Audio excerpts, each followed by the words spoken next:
हरे कृष्णा। राधे राधे। हम सभी साधक केकई का जीवन परिचय श्रवण कर रहे हैं। आज का प्रसंग है कोप भवन में रानी केकई। रानी के सामने मुख्य समस्या ही यह थी कि इस योजना को किस प्रकार सफल करें ताकि इसका शुभ लक्ष्य किसी पर भी प्रकट ना हो, क्योंकि यदि यह लक्ष्य प्रकट हो गया तो उसके कर्म की कठोरता समाप्त हो जाएगी और फिर उससे विरोध नहीं हो पाएगा। यही सोचकर वह कोप भवन में आकर पड़ गई। वह तो यही दर्शाना चाहती थी कि उसके बिना परामर्श के राम को युवराज बनाकर महाराज ने विवाह के समय दिया वचन पूरा नहीं किया, अतः उसे अपने देवासुर संग्राम वाले 2 वरदान आज ही पूरे कराने हैं। केकई ने पुष्पहार और दिव्य आभूषण उतार फेंके और मलिन वस्त्र पहनकर वह सारे केसों की एक ही बेड़ी बनाकर बलहीना की तरह धरती पर ही लेटी रही। इधर महाराज दशरथ सारी व्यवस्थाएं पूरी करके कल प्रातः काल के लिए सभी आवश्यक आदेश देकर रनिवास की ओर पधारे। राज्य अभिषेक का समाचार उन्होंने अपने मुंह से अभी किसी रानी को भी नहीं दिया है, अतः यह सुखकरी समाचार सबसे पहले केकई को देने का विचार कर महाराज सबसे पहले केकई के महल में ही पधारे। लेकिन यह क्या, यहाँ तो अंधकार भरा सन्नाटा है। सामने मंथरा दिखलाई पड़ी। महाराज की बाईं आंख फड़क उठी। शुभ समाचार के बीच यह अपशगुन कैसा। कुछ क्षण के लिए महाराज रुक गए। प्रतिहारी ने उसे शीतल पे प्रस्तुत किया। फिर आगे बढ़ते हुए महाराज ने पूछा, रानी कहाँ है? दिखलाई नहीं पड़ रही। तभी मंत्रा फिर सामने पड़ी, मानो वह महाराज की गतिविधि पर अपनी निगाहें रखी थी। अरे यहाँ से वहाँ टहल रही है मंत्रा, बता तेरी रानी कहाँ है? कुछ न पूछो महाराज, रानी तो आज प्रातःकाल से ही क्रोध में मुनि कोप भवन में पड़ी हैं। ना सुबह का कलेवा किया न भोजन किया, तो मुझे सूचित क्यों नहीं किया गया? कोशिश तो बहुत की, पर आप तो राम को युवराज बनाने में घने व्यस्त थे। महाराज चौंक उठे। अच्छा, तो यह समाचार इसे भी मिल गया, तो कहीं रानी इसलिए नाराज तो नहीं कि हमने उससे पूछे बिना यह घोषणा कर दी? पर वह तो स्वयं राम पर जान छिड़कती है। भरत से ज़्यादा उसे स्वयं को राम प्यारा है। अब अत्यधिक व्यवस्था के कारण यह भूल तो हो ही गई। खैर, अच्छा रानी है कहाँ? जाओ उन्हें सूचित करो, हम आ रहे हैं। क्षमा करें महाराज, रानी का आदेश है, वहाँ आपके सिवा कोई दूसरे प्रवेश नहीं कर सकता। अच्छा, हम ही जाते हैं। और महाराज दशरथ अब स्वयं उत्साह शिथिल हुए रानी के कक्ष की ओर जाने लगे। कोप भवन में रानी भूमि पर लेटी हुई थी। राजा ने अपनी प्रिय रानी को इस प्रकार क्रोध करते पहली बार देखा था। राजा बूढ़े थे, उनकी पत्नी तरुणी, अतः वे उसे प्राणों से भी अधिक प्रिय मानते थे। राजा के मन में कोई पाप नहीं था, लेकिन केकई के मन में दृढ़ संकल्प था। वह तो इस समय भूमि पर गिरी ऐसी लग रही थी मानो कोई अप्सरा स्वर्ग से भूमि पर गिर गई हो। वह तो लक्ष्य भ्रष्ट माया और जाल में बंधी हुई हरिणी के समान जान पड़ती थी, और जैसे कोई गजराज वन में व्याध के द्वारा बाण से विधि हथनी का स्नेह बस स्पर्श करता है, उसी प्रकार कामो उद्दीप्त राजा दशरथ ने उस कमल नयनी का दोनों हाथों से स्पर्श किया। लेकिन भीतर ही भीतर राजा संशयित भी थे, पता नहीं ऐसे में क्या कह दी। फिर भी साहस करते हुए महाराज दशरथ ने कहा, देवी तुम्हारा क्रोध मुझ पर है, तो मुझे विश्वास करने के लिए कोई कारण दिखलाई नहीं पड़ता, और यदि तुम्हारा किसी ने अपमान या तिरस्कार किया है तो मुझे बताओ, मैं उसे अभी दंडित करता हूँ। क्या तुम्हारी किसी ने निंदा की है? मुझे और व्यथित मत करो देवी, मैं तुम्हारे इस रूप से घबरा रहा हूँ। आखिर क्या कारण है जो तुम्हें यह रूप ग्रहण करना पड़ा? कुछ बताओगी भी या मौन रहने का संकल्प ले लिया है? कुछ भी प्रयत्न सफल न होते देख महाराज दशरथ भी रानी के पास नीचे ही बैठ गए और फिर उसे दोनों हाथों से उठाते हुए बोले, मेरी अच्छी रानी, इस प्रकार का आचरण नहीं करते। मैं तुम्हारी सभी बातें मानने को तत्पर हूँ। अभी तो मैं राजा हूँ, फिर तुम्हारे इस प्रकार क्रोध या दुख का कारण क्या है? मैं शपथ खाकर कहता हूँ, तुम एक बार कहो तो सही, तुम्हारी सारी इच्छाएं, सारे मनोरथ पूर्ण होंगे। रानी उठो। रानी अभी भी चुप थी। आखिर तुम्हें हुआ क्या है? अयोध्या की तुम रानी हो, कौन से दुख का पहाड़ टूट गया है? मुझे बताओगी नहीं तो कष्ट का समाधान कैसे होगा? मुझे क्या पता चलेगा तुम किस चिंता में यूं पड़ी हो? देखो, यह कलेश का समय नहीं है। मैं तो तुम्हारे लिए कितना प्रसन्नचित समाचार लेकर आया हूँ और तुम इस प्रकार मुद्रा बनाए पड़ी हो। उठो, श्रृंगार करो, मुस्कुराओ। तुम्हारी रुचि का एक सुखद समाचार तुम्हें देने आया हूँ, जिसे देने के बाद आपके पास किसी को देने के लिए कुछ नहीं रह जाएगा, और उसे पाने के बाद आपके पास किसी को देने के लिए कुछ नहीं रह जाएगा। नहीं, मुझे यह स्वीकार नहीं है। मैं अपने उस प्राण प्रिय अयोध्यापति से आज कुछ मांगना चाहती हूँ, जो देने की स्थिति में है। कल का क्या भरोसा? कल का प्रभात मेरे लिए प्रकाश फैलाने वाला होगा या अंधकार की कारा में लापट लिखेगा। तुम कहना क्या चाहती हो? क्या कोई संशय है? हे देव, ना कोई संशय है, ना मेरा किसी ने अपमान किया है। आपके रहते यह साहस कौन अभागा कर सकता है? इतना विश्वास है तो फिर वह रुदन, यह कलेश क्यों? इसलिए कि जिस प्राणपति का विश्वास किया उसी ने मेरी उपेक्षा की है।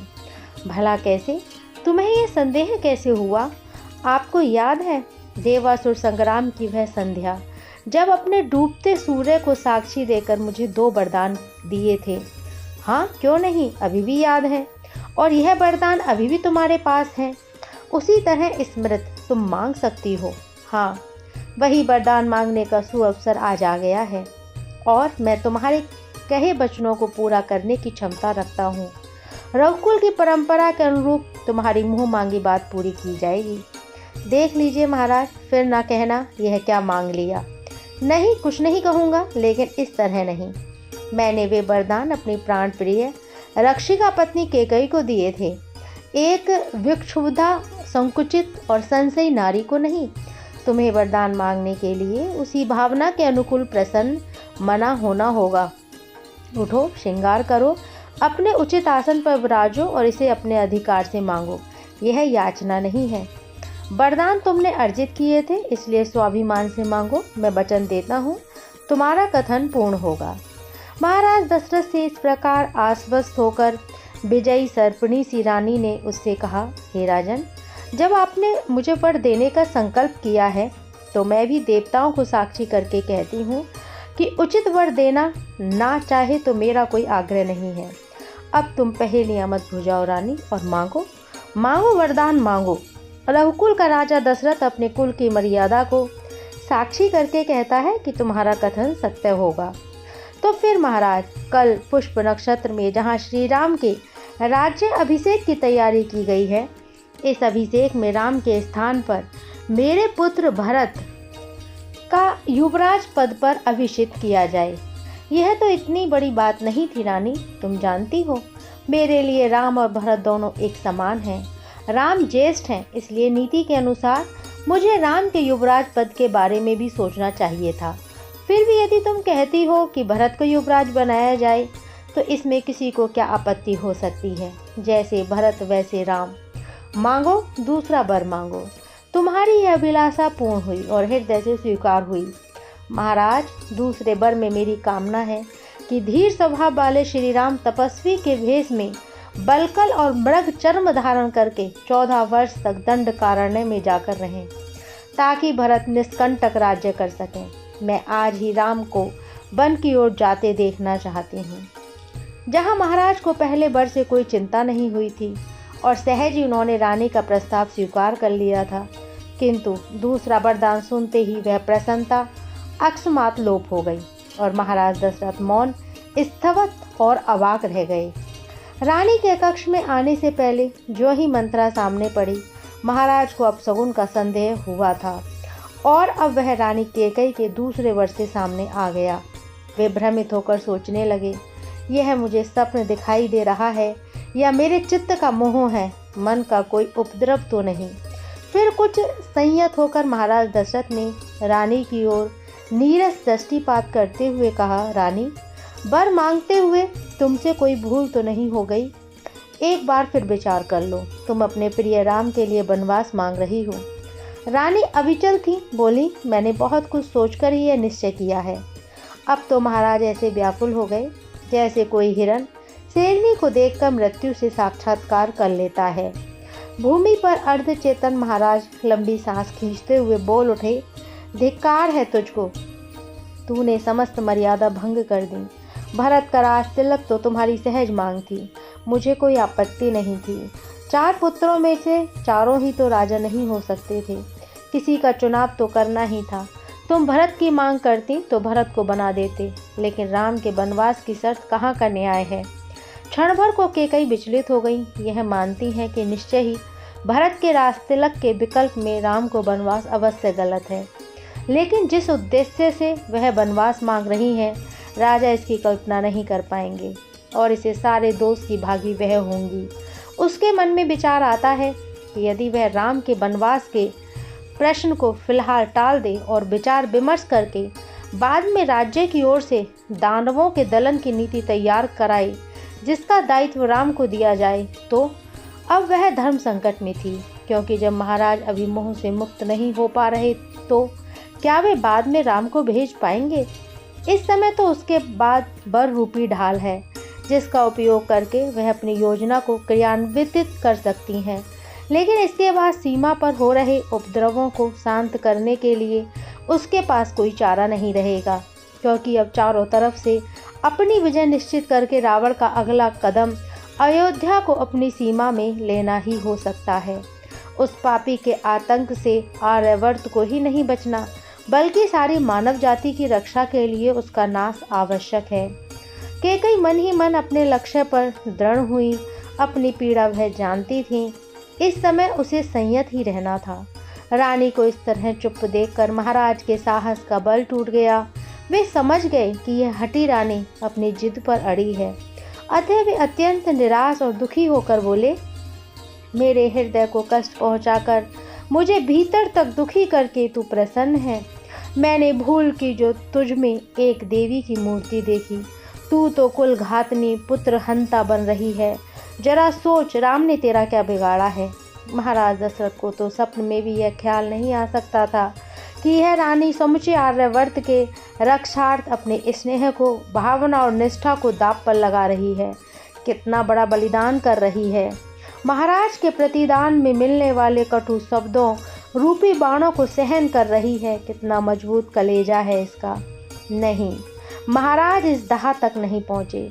वे तो यही रट लगा रहे थे कि अरे मूर्खा, राम ने तेरा क्या बिगाड़ा है जो तू उसका अनिष्ट करने पर उतारू है। ये प्रसंग यहीं विराम लेता है। हरे कृष्णा, राधे राधे।